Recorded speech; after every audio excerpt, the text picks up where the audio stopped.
أعوذ بالله من الشيطان الرجيم. بسم الله الرحمن الرحيم.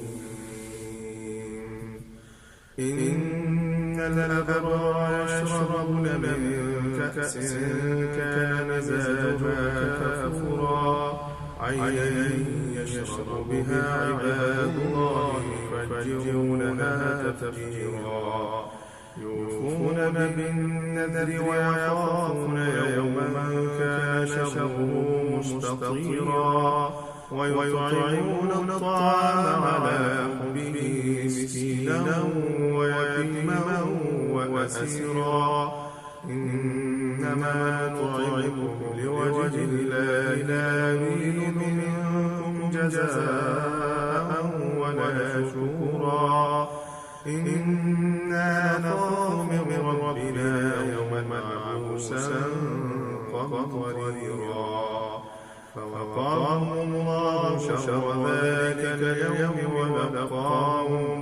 ولقاهم نضرة وسرورا وجزاهم بما صبروا جنة وحريرا متكئين فيها على الأرائك لا يرون فيها شمسا ولا زمهريرا. صدق الله.